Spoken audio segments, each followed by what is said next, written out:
Salut à tous and welcome back to my channel, j'espère que vous allez bien. Aujourd'hui je vous retrouve dans une nouvelle vidéo. Et oui, je sais, depuis 3 vidéos je fais que changer d'endroit pour filmer, mais c'est pas grave. Aujourd'hui on va parler de mythes et légendes urbaines, mais plus exactement de légendes qui concernent exclusivement des femmes. Pourquoi des femmes? Tout simplement parce que en faisant mes recherches je me suis rendu compte que les légendes et mythes qui sont les plus connus, notamment par exemple la Dame Blanche ou encore Bloody Mary, sont des mythes et légendes qui concernent donc des femmes qui ont été totalement incomprises et qui ont été punies injustement. Du coup, je me suis dit que j'allais vous parler de ça déjà d'une manière à vous raconter ces légendes, mais surtout à vous les raconter d'une toute autre manière de ce qu'on a l'habitude de voir sur YouTube. Surtout qu'en me renseignant, je me suis rendu compte que c'était très souvent des histoires de féminicide, et étant féministe et étant touchée par cette cause, je me suis dit que c'était logique d'en parler. Bien évidemment, je vous rassure, on va quand même parler de choses horrifiques et de l'horreur, mais si vous vous attendez à un trait d'horreur, vous allez sursauter. Je ne pense pas que cette vidéo sera faite pour vous. Par contre, si vous voulez en apprendre un peu plus sur le vécu de ces femmes et de pourquoi elles sont devenues donc ces femmes-là et ces légendes-là, je vous invite à regarder la vidéo jusqu'à la fin. En attendant, installez-vous confortablement, prenez un thé, un chocolat chaud, prenez quelque chose à manger et on va commencer la vidéo.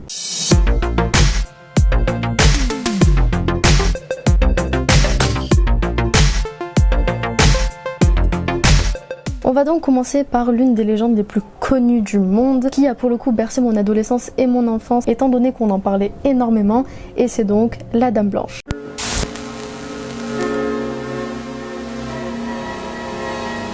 Ou plutôt les Dames Blanches, parce que oui, il faut savoir qu'en réalité la Dame Blanche n'est pas une seule entité, ou plutôt une seule histoire, mais plusieurs histoires dans les 4 coins du monde. Donc selon les pays, selon les ethnies, les origines et les religions, l'histoire de la Dame Blanche sera bien différente. Selon les dires et selon les légendes les plus connues sur la Dame Blanche, on parlerait donc d'une jeune femme qui aurait moins de la vingtaine et qui serait totalement vêtue de blanc, en général une longue robe blanche avec de longs cheveux noirs, et qui rôderait aux alentours d'une route la nuit. Elle se trouverait juste avant un virage où elle aurait eu elle-même un accident de voiture et en serait morte, et elle resterait juste avant ce virage en espérant que des automobilistes s'arrêtent pour la prendre dans la voiture, et juste avant le passage au virage, elle disparaîtrait tout simplement, ce qui causerait en général un accident et tuerait les automobilistes, qui sont généralement et bien souvent dans ce genre d'histoire des hommes. Cette légende, comme je vous l'ai dit, c'est l'une des plus connues, que ce soit sur la sphère internet ou dans les histoires qu'on se raconte quand on est enfant, mais il faut savoir qu'il y a bien d'autres versions de l'histoire de la Dame Blanche. En plus d'être une adepte de la route, il faut savoir que dans certaines légendes, la Dame Blanche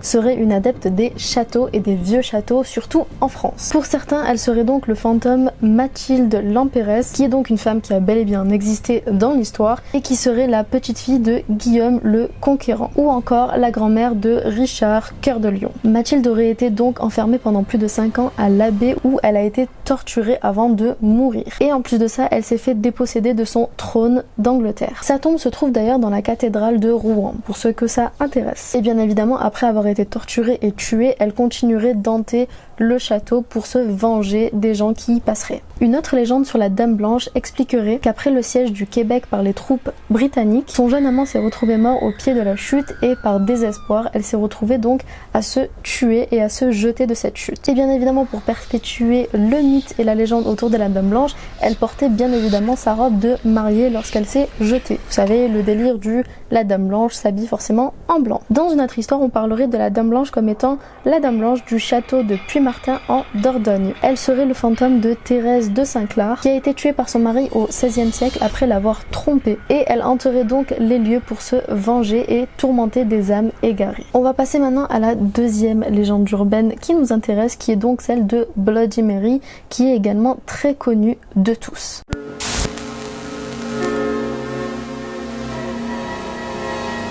Allez dans une salle de bain, éteignez les lumières et prenez une chandelle. Mettez-vous face au miroir et dites 3 fois le nom de Bloody Mary en vous tournant sur vous-même. Et au bout de la 3e fois, vous devriez voir Bloody Mary apparaître devant vous. C'est donc la légende de Bloody Mary que tout le monde connaît. Selon les légendes et les pays, Bloody Mary apparaîtrait après avoir prononcé son nom 3 fois ou 13 fois. Je pense que ça dépend surtout des croyances au niveau du vendredi 13 et aussi de la pleine lune. Elle serait donc une femme avec le visage ensanglanté qui serait très effrayante et qui, lorsque l'on prononce son nom, si l'on rajoute le mot I kill your baby, donc j'ai tué ton enfant, elle finirait par vous tuer. Donc la légende, je pense que tout le monde la connaît, je ne vais pas rester 2 heures dessus, mais qui est Bloody Mary et d'où vient cette histoire? Dans certaines légendes, Bloody Mary serait en réalité la Vierge Marie elle-même, ou alors une sorcière qui s'appelle Marie et qui aurait été brûlée sur le bûcher il y a des centaines d'années pour avoir pratiqué la magie noire. À mon avis, ça devait surtout être une femme indépendante qui n'avait pas besoin d'un homme et qui était intelligente pour l'époque, comme à peu près toutes les sorcières dites de l'époque. On disait donc qu'elle vivait à travers les miroirs pour se venger de ceux qui seraient beaucoup trop curieux et qui voudraient l'appeler pour l'embêter. Parce que bon, il faut savoir que des fois, il faut laisser les morts là où ils sont et arrêter de vouloir les appeler. Voilà, c'était un petit point que je vous dis de vous à moi. Dans d'autres légendes, il faut savoir que Bloody Mary serait en fait la reine Marie Tudor. Cette dernière ayant vécu énormément de fausses couches et de grossesses nerveuses, on l'a appelée au cours du temps Marie la sanglante, donc Bloody Mary en anglais. D'autres encore parleraient de Elisabeth Bathory, qui était une comtesse hongroise et qui s'amusait à torturer et tuer des jeunes filles pour se baigner dans leur sang pour pouvoir avoir leur jeunesse. Voilà, c'est un peu chelou. D'ailleurs, en parlant de cette histoire, je tiens à faire un petit disclaimer avant de continuer, mais pour tous ceux qui sont adeptes de la magie, de la sorcellerie, etc., je vous déconseille fortement d'utiliser des miroirs pour rentrer en communication avec l'autre monde. C'est quelque chose à ne surtout pas faire et ça pourrait ouvrir des portes que vous n'avez pas envie de voir ouvertes. On va passer maintenant à la 3e légende urbaine dont je vais vous parler dans cette vidéo et ce sera la dernière. Je pense que ce sera assez long déjà avec ces 3 légendes. Il s'agit de la légende de Kushisake Onna, ou la femme à la bouche fendue en français.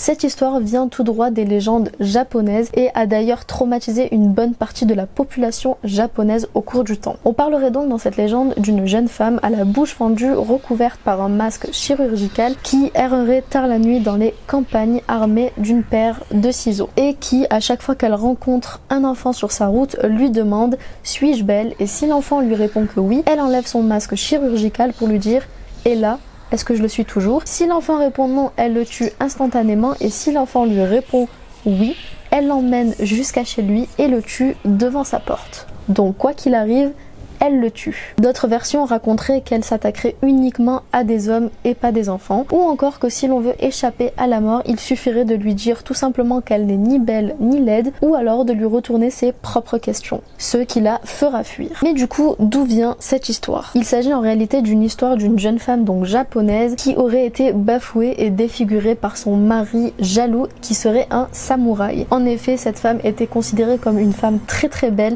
mais pas très fidèle à son mari et se sentant déshonoré et trahi par cette dernière, il finit par tout simplement lui défigurer le visage et la tuer. Il lui a donc fendu la bouche des commissures jusqu'aux oreilles en lui disant « Et maintenant, qui te trouvera belle ?» D'où le fait qu'elle demande aux gens si ils la trouvent belle. Après quoi, elle se transformera en un esprit malin pour se venger de tout homme la trouvant laide. Il faut savoir d'ailleurs que cette histoire a traumatisé tous les Japonais pendant de nombreuses années, au point où ça a créé une vraie psychose chez les Japonais qui pensaient que cette histoire était réelle. Les enfants étaient tellement traumatisés qu'ils refusaient de sortir tard le soir. Et c'est seulement dans les années 90 que cette histoire a enfin été classée comme faisant partie des mythes et légendes urbaines et non pas comme une vraie histoire. Enfin bref, voilà, je vous ai donné ces 3 histoires concernant les mythes et légendes urbaines concernant des femmes. Si ça vous a plu, n'hésitez pas à mettre un petit pouce en l'air et à me dire en commentaire si vous voulez une partie 2 ou d'autres mythes et légendes, pas seulement sur des femmes cette fois-ci, je le ferai avec plaisir. Pour ma part, la vidéo est terminée, j'espère que vous a plu. Je vous fais plein de bisous et je vous dis à dans quelques jours.